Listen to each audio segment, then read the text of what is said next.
Okay, for this kinetic question, we are given a table of data. For A, we are to determine the order with respect to each of the reactant. So how we do this is to figure out the order with respect to, let's say, reactant B. We can choose trial 1 and 2. So this is how we do it. So we'll take the rate of trial 2 divided by the rate of trial 1. Why do we have to do this? Because if we look at it and just punch in the rate law numbers, so it will be A to the X and B to the Y, A to the X and B to the Y.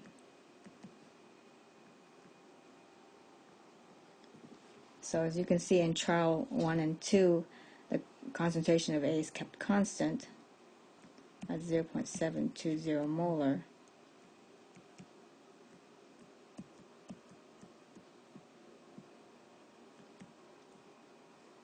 While the concentration of B has changed. For trial 2, it's 0.720 molar to the Y over 0.180 molar to the Y. And the initial rate, 201, is 1.880 divided by 0.470. So why did I choose 2 divided by 1 instead of 1 divided by 2?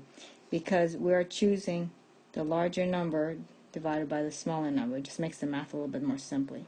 So if we go ahead and simplify this, again, the rate constants cancel each other out. This obviously is the same exact number as that, so that cancels out. So we're left with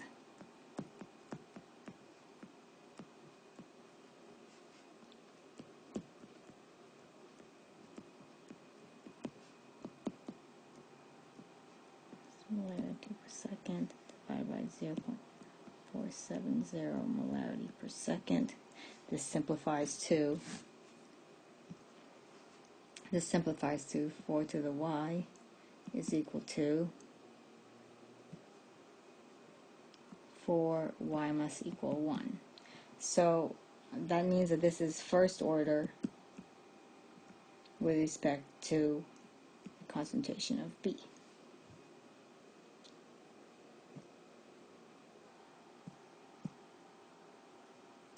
So to determine the order with respect to A, we'll want to choose a pair of experiments where B is kept constant. So we can see trial 1 versus trial 3.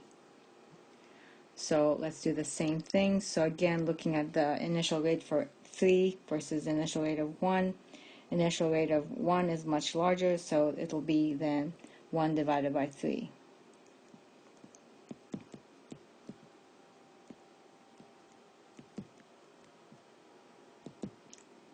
Again, so just makes the math a little bit more simpler if the number in the numerator is larger than the number in the denominator.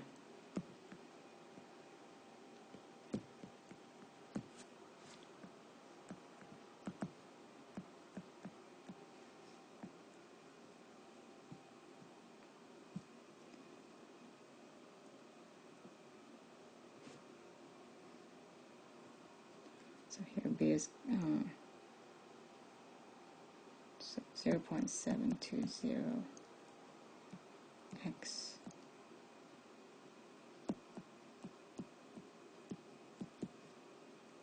and we know B has been kept the same. We also know the order of the reaction for B. It's 1. That was determined for question A. Okay, so simplifying this, obviously this is going to cancel each other out, K's are going to cancel each other out, so this becomes, it's around 4 here, and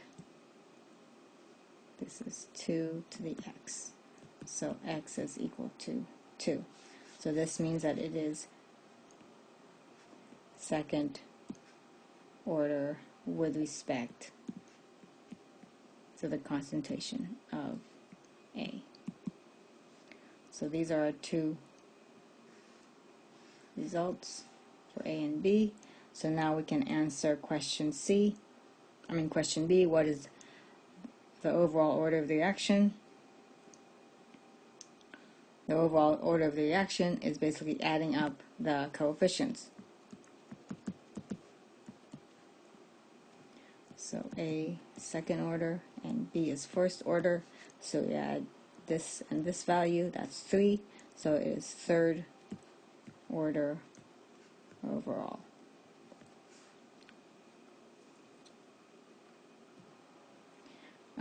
I already answered C, which is basically what is the rate expression of the reaction. This is the rate expression. It's also what is the rate law. That is also the rate law. So this is the answer to C. This is the answer to B.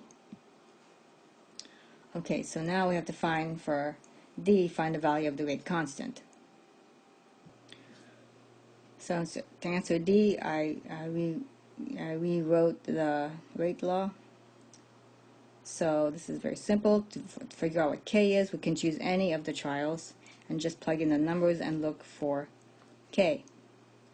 So setting the algebraic expression of K, this will mean any rate over A squared times the molarity of B will give us K.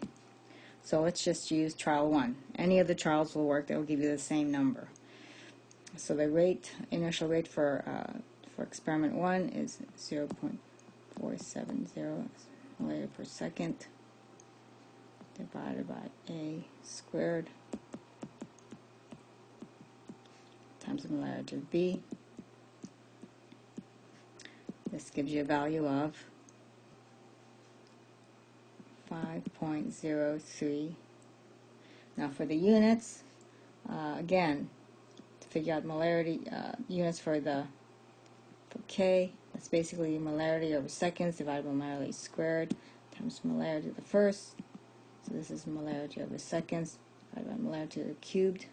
So this simplifies with molarity. So the units for K is molarity to the -2, seconds to the -1.